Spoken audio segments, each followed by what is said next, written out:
They're plot heavy, they're overly descriptive, the chosen one must save the world, it's overly simplistic in its good versus evil, and there are too many male characters. These are my assumptions about fantasy novels. Last week, I did a video where I tested my assumptions about romance novels and was pleasantly surprised. If you'd like to watch that video, it'll be in the description.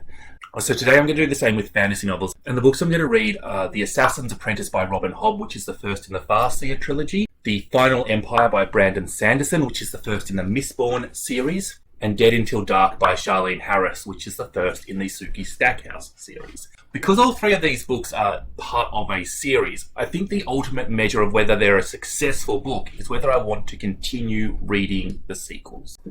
Let's see if I was right about those assumptions, or let's just see if they're assumptions and stereotypes. And we'll start with The Assassin's Apprentice by Robin Hobb. Normally I wouldn't tell you whether I read the book physically or as an audiobook.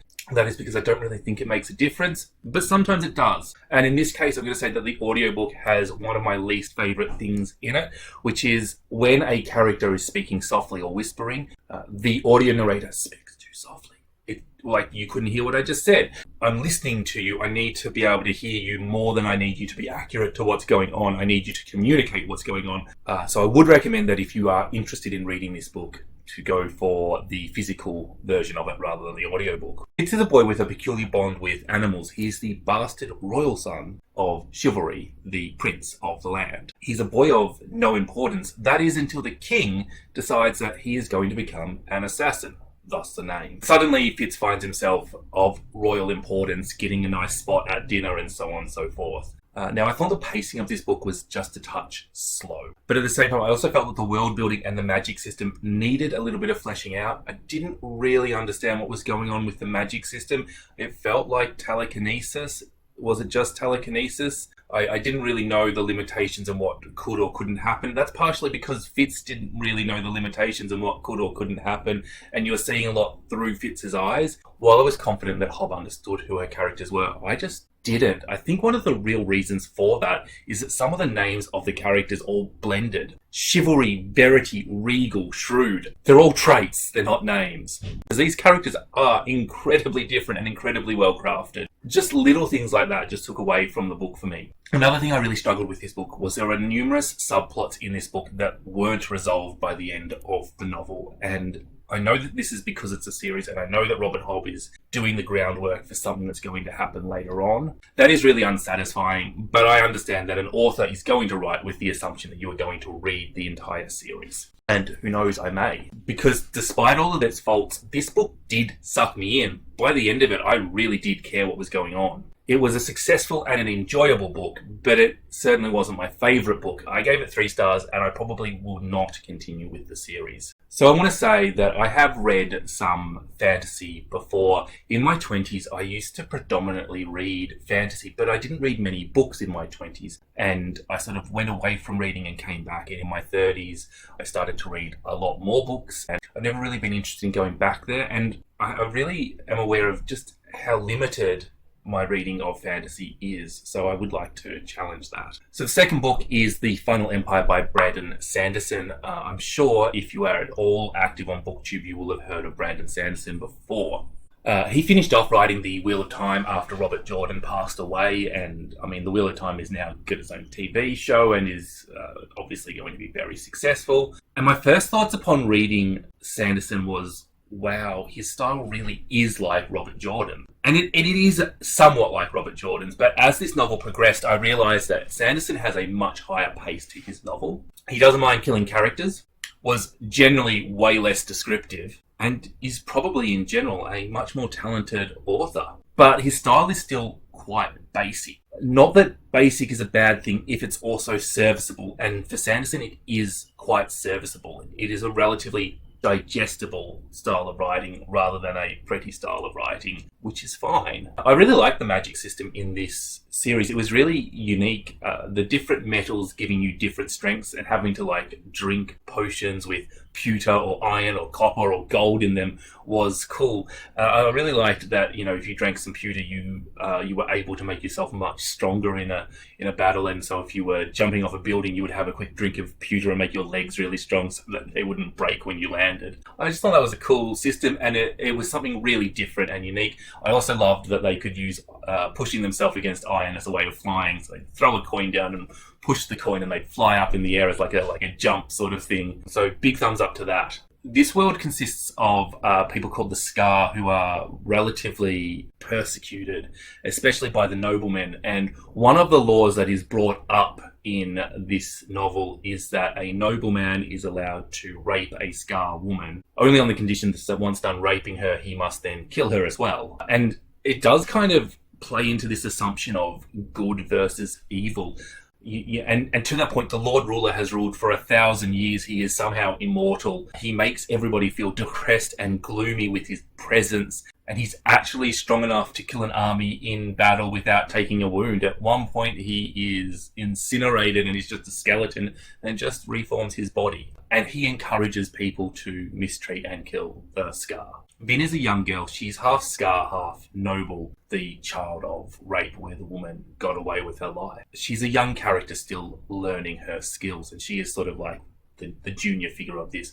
Well, Kelsier is a master thief, and he's interested in starting a rebellion against the Lord Ruler. And these two characters are both what's called Mistborn. So that is when we go back to the magic system, there are 8 types of metals that give you magic, and they can use all 8, where with most magical uses, I can only use one of those metals. I really wanted this book to go in a direction that Sanderson didn't take it. I really just think with this dynamic of persecution of the Scar, there was so much potential to talk about interesting issues that was relevant in our society, and Sanderson just didn't do that. He wanted to create paradigms of good and evil for his characters, and that was very successful for what he was doing, but it wasn't the novel I wanted to read.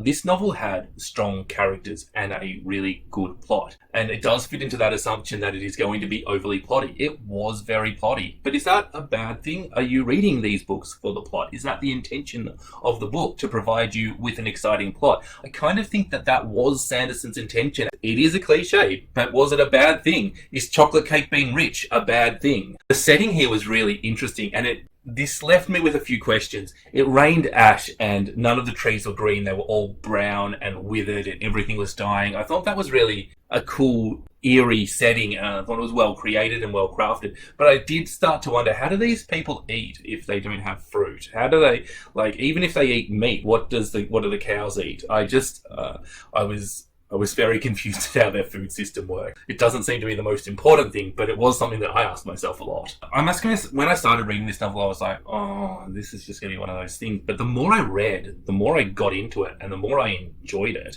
And in the end, I couldn't put this novel down, and I really liked it. One thing that I really loved about this was that it was a complete standalone book. This is part of a series. I can continue reading the series, but there are no plots that are not concluded in these books. And I will read more of these books. I gave The Final Empire 4 stars. I've got 1 success and 1 failure. And I must confess that there's a little part of me that really likes the fact that I've read 2 epic fantasies, and yet whether I judge fantasy as a success or a failure all comes down to Suki Stackhouse. Death Until Dark by Charlaine Harris. It's just a silly little YA fantasy novel. It's not supposed to be the one that I like the best, but it is. 2 of my Booktube besties, Amy from Booktube with Amy and Ange from Ange's Bookish Chatter, have combined their forces to run the Coffin Along, which is a readathon running for all of 2022, reading the Suki Stackhouse novels, which are the novels that the TV show True Blood is based off. And I thought, when I was looking to do this experiment and they were running this readathon, I thought, why not? If I hate the novels, at least I can talk about it to a couple of my friends. So my expectations going into this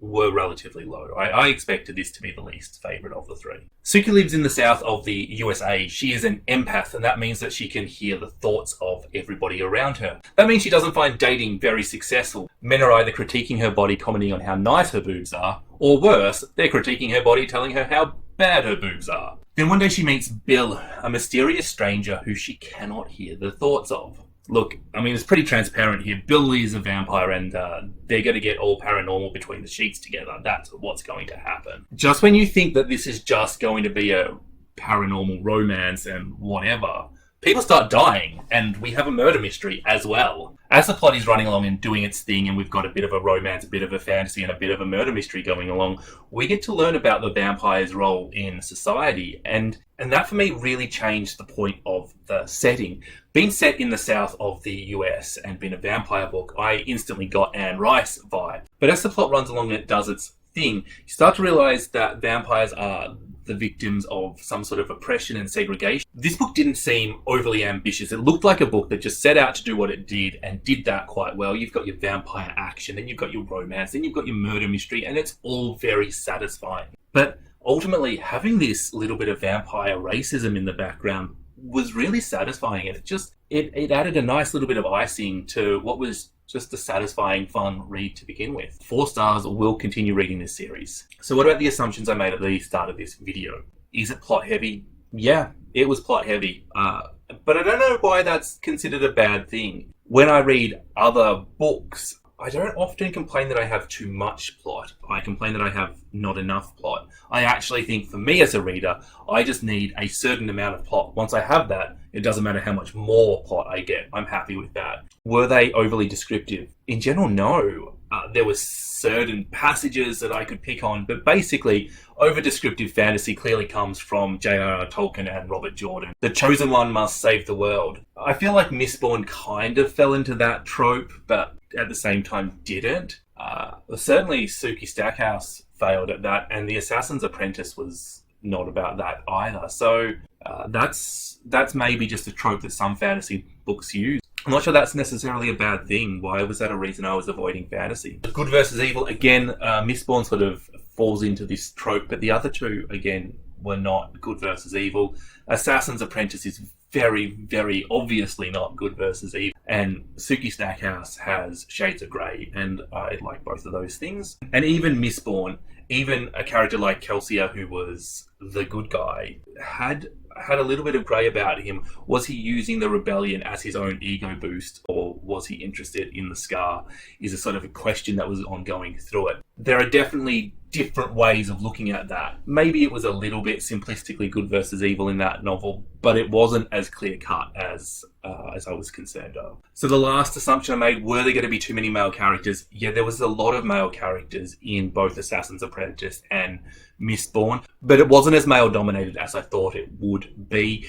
Assassin's Apprentice was probably the worst, but Mistborn, despite having lots of male characters, did actually have a woman as its main character, and Suki Stackhouse had plenty of characters of both sexes. I just want to dwell on one of the things I found frustrating with Mistborn, this idea that Sanderson could have written a different sort of novel. And that pointed out to me what I was missing from this genre, but also what this genre could do if I found the right author. One of the things I did was, instead of just reading 3 fantasy books, I continued to read the books that I would normally read and sort of chopped in the fantasy books when I was in the mood for fantasy. And I actually found this to be a very successful method of reading. But this was fun, and I actually found that reading these books in conjunction with other books to be successful, both for the other books and for the fantasy novels I was reading. Being able to pick the books for the mood works. It just works. It makes sense that it works, and it does. Unlike when I did this experiment with romance, I didn't give any book 5 stars. But actually, when I look at how often I give a book 5 stars, it's about 1 in 10. And I only read 3 books. And while I have 2 more series that I will read more of, I actually think that what I would really like to explore with fantasy is the very edges, the periphery of fantasy, the most extreme fantasy novels. With that in mind, I think I want to look for some really light fantasy, but also some grim dark fantasy, and to see what those little subgenres of fantasy do. So if you've got any recommendations along those lines, please let me know. So of the 3 books, going into this, I expected to like The Assassin's Apprentice the most and Suki Stackhouse the least, but coming out of it was actually the reverse order. And I thought that was quite interesting. It sort of asks the question, do we underestimate books aimed at young women? Are we prejudiced against books aimed at young women? I think that's a different video, but it just sort of opens that question. Anyway, if you like this video, you'll probably like the video where I read some romance books, so click here.